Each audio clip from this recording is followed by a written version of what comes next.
अपन आव्यूह के प्रकार में अपन क्या पढ़ रहे हैं, त्रिभुजीय आव्यूह। त्रिभुजीय आव्यूह में देखिए हमारे पास क्या होता है, जैसे 5x5 का हमने ये एक आव्यूह बनाया। अब आपको मालूम है क्या है, मुख्य विकर्ण है, ठीक है, मुख्य विकर्ण। तो मुख्य विकर्ण के ऊपर भी एक त्रिभुज बन रहा है और मुख्य विकर्ण से नीचे भी एक त्रिभुज बन रहा है, ठीक है। अगर इसको हम देखें तो इस तरह से मिलाएंगे तो एक त्रिभुज यहाँ बन जाएगा, और एक देखें तो यहाँ से लेकर यहाँ एक त्रिभुज बन जाएगा। तो इसमें दो त्रिभुज बनते हैं, एक निम्न त्रिभुजीय आव्यूह बनता है और एक बनता है ऊपरी त्रिभुजीय आव्यूह। तो पहले देखिए निम्न त्रिभुजीय आव्यूह क्या होता है। निम्न त्रिभुजीय आव्यूह होता है 1 0 0 0, या यहाँ 2 ले लेते हैं, 2 3 4 5 6 7 और ये 0।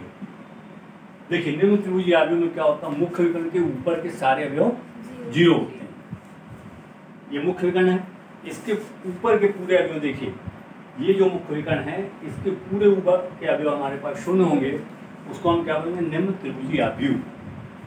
अब इसका सेकंड पार्ट देखिए, अगर इसमें हम बोलें ऊपरी त्रिभुजीय आव्यूह, ऊपरी त्रिभुजीय आव्यूह इसका ठीक उल्टा हो जाएगा। क्या हो जाएगा यहाँ पर 1 2 3 4 5 0 0 6, यहाँ पर मुख्य विकर्ण के नीचे के सारे अवयव 0 होंगे। तो इसको क्या बोलते हैं, अपर ट्रायंगुलर मैट्रिक्स बोलते हैं इंग्लिश में, इसको अपन लोअर ट्रायंगुलर मैट्रिक्स बोलते हैं। अंग्रेजी नाम जरूर पढ़ना, इंग्लिश नाम अगर आप नहीं पढ़ेंगे, इंग्लिश नोटेशन आपको ध्यान रखना है, और नोटेशन तो इंग्लिश हिंदी कुछ नहीं होता है, ठीक है। तो आप उनका नाम जरूर याद रखिए। जैसे ट्रायंगुलर मैट्रिक्स मतलब इसमें हमारे पास क्या, ऊपरी त्रिभुजीय आव्यूह और निम्न त्रिभुजीय आव्यूह दोनों मिले हैं। अब हमसे बात करते हैं आपसे अभी निम्न त्रिभुजीय आव्यूह। निम्न त्रिभुजीय आव्यूह और ऊपरी त्रिभुजीय आव्यूह में आपको क्या फर्क दिखाई दे रहा है, बताइए। निम्न में ऊपर के सारे अवयव 0 होंगे और ऊपरी में नीचे के सारे। ठीक है, वो मेरे को भी दिखाई दे रहा है। उसके बाद और क्या दिखाई दे रहा है आपके पास, ये कौन सा आव्यूह हमारे पास, एक मिनट, अभी अपन इसकी बात कर रहे हैं। A21 सॉरी A12 की वैल्यू 0 है, ठीक। नेक्स्ट देखिए A13 की वैल्यू 0 है, ठीक। और देखिए A23 की वैल्यू 0 है। तो क्या आपके दिमाग में कुछ आता है, क्या कुछ विचार कर रहे हैं आप, ठीक है, कुछ विचार कर रहे हैं आप, बोलिए। मैं ये विचार कर रहा हूं कि Aij equals to 0 for j greater than i। Aij की वैल्यू 0 होगी, j बड़ा होगा i से, यस सर, ठीक है। यहां पर क्या हुआ, Aij की वैल्यू 0 हो गई। देखिए Aij की वैल्यू 0 है, लेकिन यहाँ j का मान i से बड़ा है। यहाँ देखिए Aij की वैल्यू 0 हो गई, j का मान i से बड़ा है। यहाँ देखिए 2 3 लिखा है, इसकी वैल्यू 0 हो गई, बट 3 इज ग्रेटर देन 2, मतलब j की जो वैल्यू है वो i के वैल्यू से बड़ी होती है। तो इसको हम बोलते हैं क्या, निम्न त्रिभुजीय आव्यूह। इसका ठीक उल्टा देखिए, यहाँ पर क्या देख रहे हैं अपन, A21 की वैल्यू 0 है, A21 की वैल्यू 0 है, A31 की वैल्यू 0 है, A32 की वैल्यू 0 है, ठीक। क्या देख रहे हैं यहाँ पर, Aij की वैल्यू 0 तो हो जाएगी, लेकिन क्या होगा, i इज ग्रेटर देन 0 होगा। Aij equals to 0 comma i is greater than j। तो आपसे देखिए इसके अलग डेफिनेशन पढ़िए, पहले इसकी बता रहा हूँ, ठीक है। हम बोलेंगे Aij एक निम्न त्रिभुजीय आव्यूह है, Aij एक निम्न त्रिभुजीय आव्यूह है जहां पर j ग्रेटर देन i और Aij की वैल्यू 0, ठीक। अब इसकी दूसरी डेफिनेशन देखिए, वह त्रिभुजीय आव्यूह जिसमें मुख्य विकर्ण के ऊपर के अवयव 0 सारे, ठीक। इसकी देखिए डेफिनेशन, मुख्य विकर्ण के नीचे के सारे अवयव 0 हैं, लेकिन इसकी एक दूसरी डेफिनेशन आपके पास क्या होगा, A इक्वल्स टू AIJ। ठीक, ये एक हमारे पास ऊपरी त्रिभुजीय अवयव होगा जब AIJ की वैल्यू 0 होगी, I is greater than J होगा। ठीक, तो ये कॉन्सेप्ट क्लियर होना चाहिए आपको, ये तो ठीक है। अब यही कॉन्सेप्ट हम, ये वाला जो कॉन्सेप्ट है इसमें पूछें आपसे, क्या कोई ऐसा आव्यूह हो सकता है जो ऊपरी आव्यूह भी हो, ऊपरी त्रिभुजीय आव्यूह भी हो, निम्न त्रिभुजीय आव्यूह भी हो? एक ही आव्यूह में क्या संभव है? अरे है विकर्ण आव्यूह आपके पास, ये देखिए, ठीक है, इसमें दोनों आव्यूह मिक्स हैं, तो इसको हम कौन सा आव्यूह बोलेंगे? इकाई आव्यूह भी बोलेंगे, और डायगोनल भी है, और वेरी गुड, ट्रायंगुलर मैट्रिक्स भी बोलेंगे अपन, त्रिभुजीय आव्यूह भी बोलेंगे। ठीक, लेकिन अगर हम इसको थोड़ी देर के लिए 0 0 1 कर दें, ये आयताकार मैट्रिक्स हो गया। ठीक है, अब इसमें आप बोलोगे सर क्या ऊपरी त्रिभुजीय आव्यूह संभव है या निम्न त्रिभुजीय आव्यूह संभव है? होगा, सीधी सी बात है, जो मुख्य विकर्ण है विकर्ण कैसे हुआ? आयत में विकर्ण नहीं होता। भाई चलिए एक चीज आपको दिए समझने के लिए, आप इसको घर पे करना, ये देखिए, ठीक है, ये आपको दिया समझने के लिए। तो मैंने आपको क्या पढ़ाया, सीधा सिंपल सी चीज पढ़ाई, एक डेफिनेशन पढ़ाई कि त्रिभुजीय आव्यूह, त्रिभुजीय आव्यूह हमारे पास क्या है,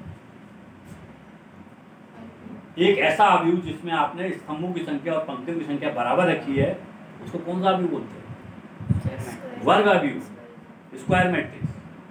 ठीक है, तो हमारे पास मुख्य त्रिभुज के, मुख्य विकर्ण के ऊपर के अवयव 0 होंगे, तो उसको क्या बोलेंगे? निम्न त्रिभुजीय आव्यूह। और वहां पर क्या कंडीशन होगी? AIG की वैल्यू 0 होगी और J का मान ग्रेटर देन I होगा। अगर इस विकर्ण के, मुख्य विकर्ण के नीचे के सारे अवयव 0 हो तो उसको क्या बोलेंगे? ऊपरी त्रिभुजीय आव्यूह, और वहां AIG की वैल्यू कितनी होगी? 0, और I is greater than J के। क्लियर? ठीक है, चलिए अब इसके बाद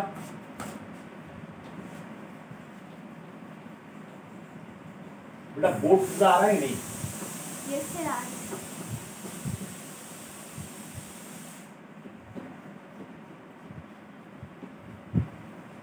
अब देखिए, अब हमारे पास एक आव्यूह में अदिश आव्यूह से गुणा करते हैं या अदिश संख्या से गुणा करते हैं। ठीक है, इसको बोलते हैं अदिश गुणनफल। इसको ऐसा ही बोलते हैं अदिश राशि से आव्यूह में गुणा। ठीक है, अदिश राशि से आव्यूह में गुणा। तो देखिए, जैसे हमारे पास A बराबर 1 2 3 4 5 6 7 8 9, ये लिख दिया हमने। ये क्या है हमारे पास? एक आव्यूह है, मैट्रिक्स है, स्क्वायर मैट्रिक्स है। अब इसमें हम किसी अदिश राशि से गुणा कर रहे हैं। सपोज हमने यहाँ एक अदिश राशि ले लिया 3, A का मान निकालना चाहते हैं, तो ये जो चीज होगी ये क्या होगी? अदिश राशि होगी। ठीक है, तो 3 1 2 3 5 4 6 7 8 9, इसका ये मतलब हुआ कि इस 3 का इसके अंदर जितनी भी संख्या लिखी है सब में मल्टीप्लाई हो जाएगा। 15 12 18 21 24 27। ठीक, एक और एग्जांपल देखिए, जैसे हमारे पास यहाँ पर A बराबर 1 2 3 4 5 6 7 8 लिखा है। तो आपसे पूछा किसी ने 5A का मान निकालिए, 5A का, तो 5 क्या हमारे पास? अदिश राशि। अदिश राशि। तो 5 का गुणा किसमें करेंगे हम?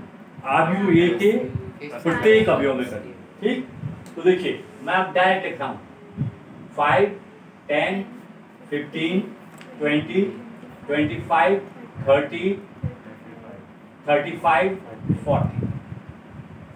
ये हमारे पास क्या हुआ? एक अदिश राशि का एक आव्यूह से गुणा। ठीक, आपके उस पर चेक करिए, यही है अदिश राशि का एक आव्यूह से गुणा।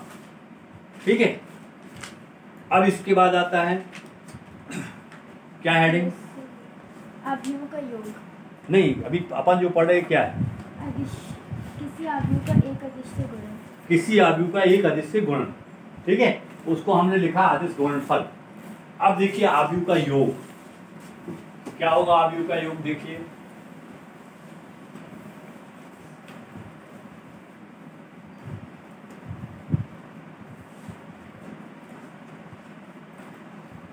आव्यूह का योग, ठीक है, इसको बोलते हैं एडिशन ऑफ मैट्राइसिस। ठीक है, एडिशन ऑफ मैट्राइसिस, मैट्रिक्स का योगफल। तो हम देखिए यहां पर अगर दो आव्यूह हैं जिसकी कोटि समान है, तो एक आव्यूह की कोटि दूसरे आव्यूह की कोटि अगर समान है तो दोनों आव्यूहों को हम आपस में जोड़ सकते हैं। या दूसरी भाषा में कुछ किताब कोटि और क्रम में कंफ्यूजन पैदा करती है, तो मैंने अभी यहाँ लिखा था, देखिए एक एग्जांपल बता रहा हूँ। ए बराबर 5, 4, 3, 2, 1, 9, 7, 8, 6। ठीक, और दूसरा आव्यूह हमारे पास b इक्वल्स टू 1, 0, 0, 0, 1, 0, 0, 0, 1।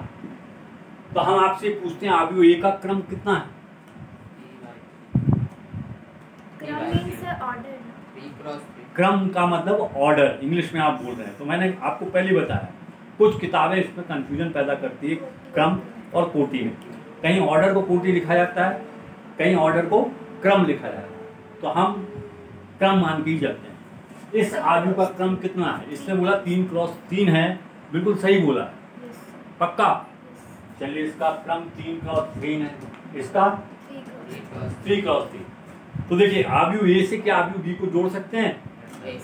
क्यों? दोनों का ऑर्डर सेम है। तो देखिए ए प्लस बी, तो पहले हमने ए को लिखा 5, 4, 3, 2, 1, 9, 7, 8, 6 प्लस क्या हुआ 1, 0, 0, 0, 1, 0, 0, 0, 1। तो क्या आव्यूह ए में हम आव्यूह बी को देखिए जोड़ रहे हैं, तो संगत अवयव में संगत अवयव को जोड़ा जाए।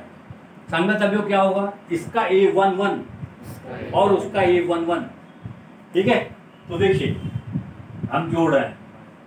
पहला आपको लिख के बता देंगे 5 + 1।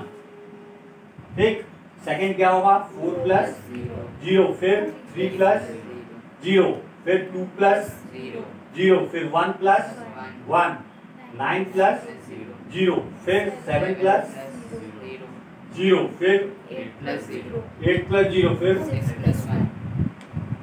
यार 8 के बाद 9 आता कि 6 आता? 6 आता।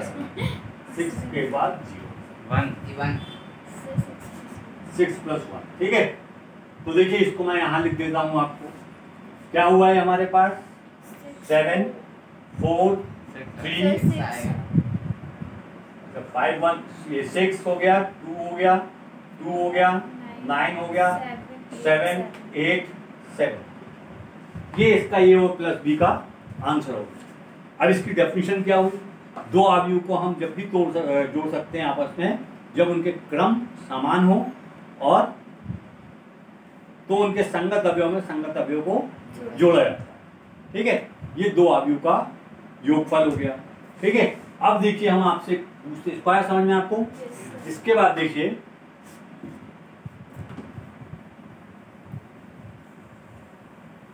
ये लाइन मैंने आपको लिखी है, ये ध्यान रखना, ठीक है। आप ये नहीं लिखना, आप डायरेक्ट लिखना, ये जो है डायरेक्ट आप लिखना, ठीक है। अब देखिए यहाँ पर जैसे हमारे पास ए बी की वैल्यू है 1 2 5 6 7 8, ये 2 क्रॉस क्या हुआ 3, तो हम बता रहे हैं ए प्लस बी की वैल्यू कितनी आई, बोलिए। अरे जोड़ने में जीरो कैसे आएगी भाई, संभव नहीं है। क्यों संभव नहीं है? क्योंकि इसके ऑर्डर सेम नहीं है। इसके ऑर्डर सेम नहीं, ठीक है। जिस आव्यूह का दो आव्यूह के क्रम अगर समान नहीं हो तो हम उसको आपस में नहीं जोड़ सकते। तो हम लिखेंगे यहाँ पर कि A plus B is not possible, मतलब ए प्लस बी आपस में नहीं जोड़ा जा सकता है क्योंकि उनके क्रम आपस में समान नहीं। तो ये आव्यूह का योगफल समझ में आया। अब देखिए आव्यूह का व्यवकलन,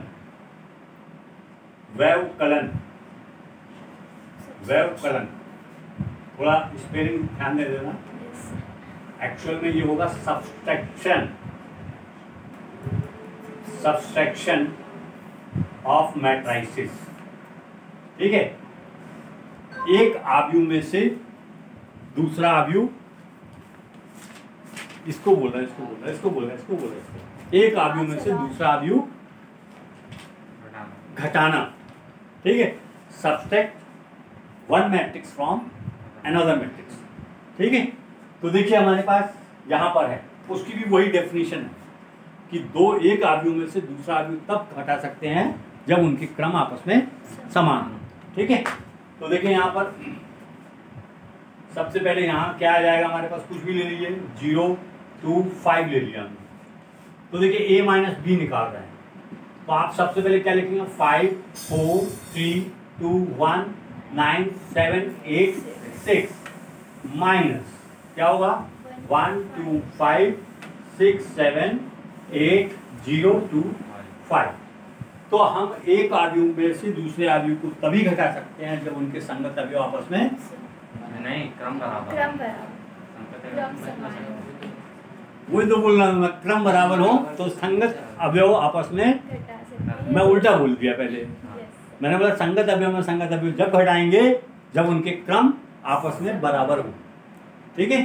तो देखिए इसको हम डायरेक्ट लिखेंगे, कितना आएगा, 5 में से 1 गया 4 2, फिर कितना आएगा -2 आएगा, फिर बोलिए -4 -6 फिर 1, ओनली 1 आएगा, फिर 7 आएगा, 7 के बाद 6 आएगा, 7 6 -5, ठीक है, क्लियर। 6 है, 6 है, तो यहाँ पर 1, ठीक है, ये लिख दिया। अगर इसको हमने थोड़ी देर के लिए ऐसा लिख दिया तो क्या गलत है क्या?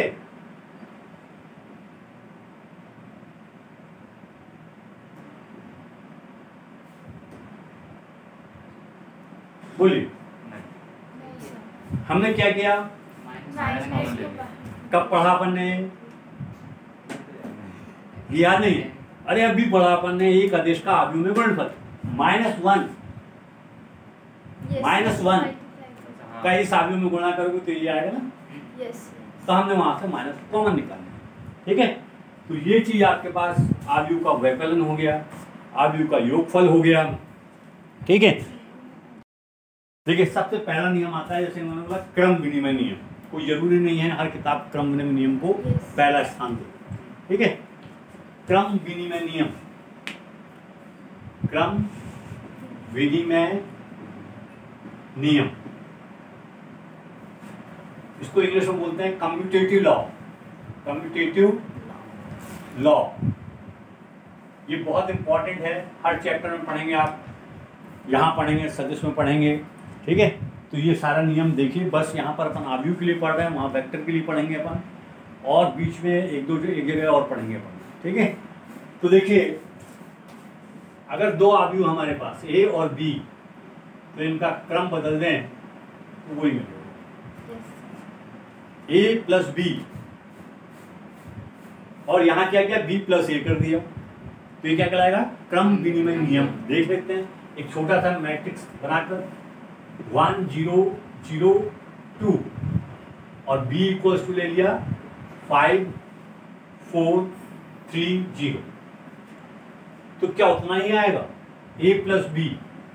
देखिए 1 0 0 2 फिर क्या होगा हमारे पास 5 4 3 0। इसको जब ऐड करेंगे तो क्या होगा बेटा हमारे पास 6 4 0 3 और 2। ये a प्लस बी है।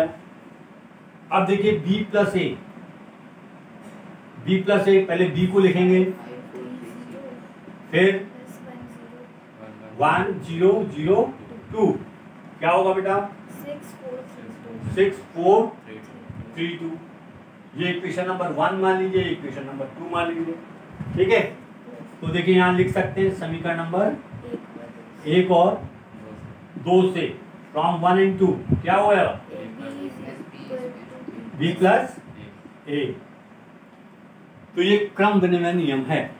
ठीक है, क्रम विनिमय नियम का मतलब होता है उसके क्रम को आप आपस में चेंज कर दीजिए। अब ये 3 के लिए भी हो सकता है। ठीक है, लेकिन आपको पहले इनको 1 मानना पड़ेगा, फिर उसमें c ऐड करिए। ठीक है, तो इस तरह से बना सकते हैं। सेकंड क्या है आपके पास? सहचार नियम। ठीक है, एसोसिएटिव लॉ। देखिए क्रम विनिमय नियम में कितने मैट्रिक्स होना चाहिए? 2। ठीक, अब आ गया सहचार नियम। सहचार नियम और यहां पर एसोसिएटिव लॉ। ठीक है, तो अब देखिए यहां पर हमारे पास 3 ऐसे अवयव हों जिनका क्रम समान होना चाहिए। वो क्रम विनिमय में भी होना चाहिए, तभी तो हम जोड़ेंगे। ठीक है, तो एक अवयव हमने ए ले लिया, एक बी ले लिया और एक सी ले लिया। यहां देखिए ए प्लस बी प्लस सी। अब अपने समझने के लिए कोई छोटा सा अवयव ले लीजिए। ए बराबर 1 2 3 सॉरी सी ज्यादा बड़ा हो जाएगा, ये 4 5। बी बराबर क्या ले लें बोलो? 6 4 7 9। सी बराबर क्या ले लें? 1 0 5 1। ठीक है, ठीक है, ये देखिए यहां पर अपन ने सहचार नियम स्टार्ट किया। ए प्लस बी प्लस सी और ए को उधर ले लिया, बी प्लस सी को वहां दे दिया। तो देखिए यहां पर ए और बी को जोड़ा तो इतना आ गया। अब सी की वैल्यू यहां रखी तो कितना हो गया? 8 6 16 और 15। ठीक, सेकेंड स्टेप देख लीजिए।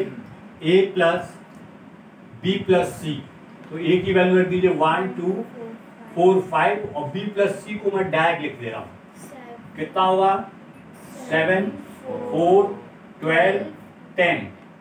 इनको ऐड करिए, 7 और 1 8, 4 और 2 6 16 और ये 15।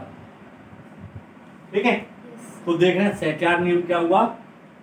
ये वाली कंडीशन हो गई कि A plus B plus C equals to A plus B plus C. ये सहचार नियम हो गया। ठीक है, अब देखिए बड़े बड़े सवाल आते हैं सहचार नियम में। आपको अभी अपन यही चीज गुणा के लिए पढ़ेंगे, अभी योग के लिए पढ़ रहे हैं ना, एडिशन के लिए, फिर मल्टीप्लिकेशन के लिए पढ़ेंगे इस चीज। तो बिल्कुल यही फार्मूला अप्लाई होगा, लेकिन यहाँ पर इंटू आ जाएगा। ठीक है, अब बताइए नेक्स्ट क्या है? डिस्ट्रीब्यूशन। हाँ, डिस्ट्रीब्यूशन ही कहते हैं उसको। ठीक है, क्या हुआ? देखिए वितरण नियम। वितरण नियम को आप बोलते हैं इंग्लिश में डिस्ट्रीब्यूशन लॉ। वितरण नियम। ठीक है, डिस्ट्रीब्यूशन लॉ। ठीक है, अपने पास अगर एक संख्या है के एक अदिश राशि है, अदिश राशि है, तब के ए प्लस बी बराबर के धन के बी होता है। ठीक है, अगर इसको दूसरी भाषा में देखेंगे तो जैसे एग्जांपल देख लीजिए अपने पास, ए प्लस ए बराबर एक छोटा सा मैट्रिक्स ले लीजिए कोई भी, ए बराबर 1 2 3 4, बी बराबर 5 6 7 8। ठीक है, तो सबसे पहले ए प्लस बी निकाल लें। ए प्लस बी बराबर कितना होगा? 6 8 10 12। अब इसमें के क्या मैंने बोला, एक अदिश राशि है, तो आप अपनी तरफ से कोई एक अदिश राशि बताइए। 2।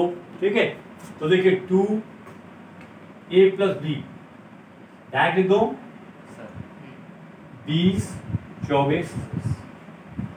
ठीक, अब यहां पर देखिए क्या होगा, 2a की वैल्यू कितनी हो जाएगी बेटा? 2 4 6 8। फिर उसके बाद 2b की वैल्यू कितनी हो जाएगी? 10 12 14 16। अब इनको अगर ऐड करा जाए 2a प्लस 2b कितना हो जाएगा? 12। ठीक है, 12 16 20 24। ये देखिए, ये दोनों आपस में आपके बराबर है। तो एक अदिश राशि का मैट्रिक के योगफल में मल्टीप्लाई करेंगे तो उसका मान अलग अलग होकर जुड़ जाता है। ठीक, तो ये अदिश हो गया। इसके आगे देखिए क्या है, योज तश्मक होगा। ठीक है,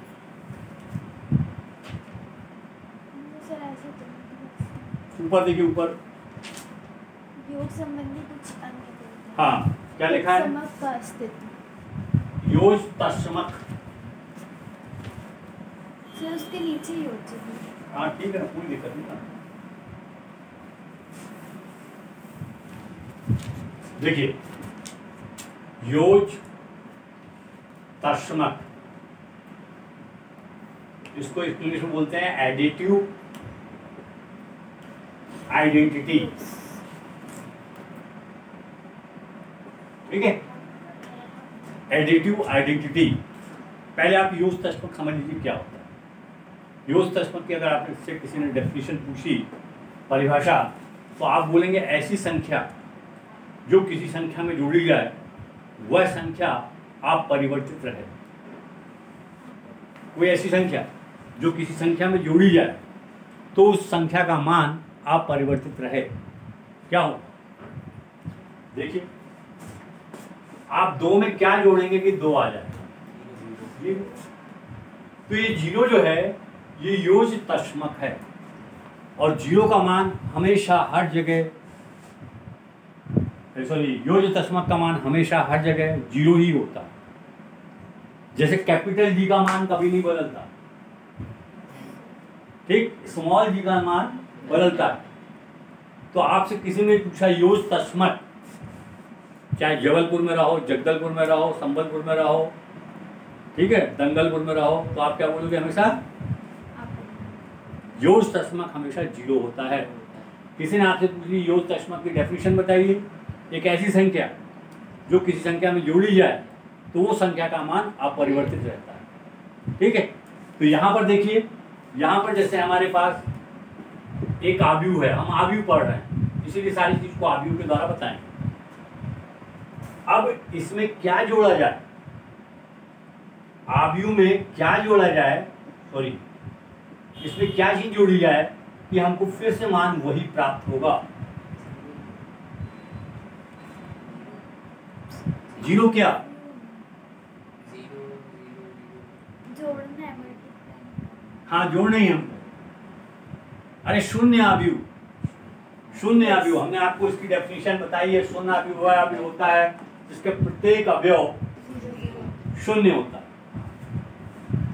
ठीक, तो देखिए यहाँ पर हम क्या करेंगे, O एक शून्य आव्यूह है, O और A का क्रम आपस में समान है, तो जब हम इसको ऐड करेंगे तो कितना मिलेगा? देखिए 1 2 3 4 प्लस 0 0 0 0 इक्वल्स टू, जोड़ दीजिए 1 2 3 4, और ये क्या आ गया? ये आ गया ना, Yes. तो ये योज तस्मा कहलाता है। तो 0 0 तुम बोल रहे थे ना, 0 के आधी संख्या बोल रहे थे कि 0 आव्यूह बोल रहे थे, तुमको 0 आव्यूह बोलना था, ठीक है। तो ये हमारे पास है योग तस्म की डेफिनेशन। इसके बाद नेक्स्ट आएगी योज प्रतिलोम, ठीक है। तो आप ऐसा थोड़ा सा बता देना इसको, योज प्रतिलोम। प्रतिलोम को इंग्लिश में बोलते हैं इनवर्स, एडिटिव इनवर्स। अब इसकी भी डेफिनेशन होगी, किसी संख्या में इतनी संख्या जोड़ी जाए कि उसका मान 0 प्राप्त हो। भाई 2 में क्या जोड़ोगे कि लाइट चली जाएगी? 1 मिनट बैठना, 1 मिनट बैठना, 1 मिनट बैठना, 1 मिनट बैठना। ऊपर से नीचे। ठीक है, अब तो बंद हो गई लाइट ना यार। 1 मिनट दिखाना। Dot.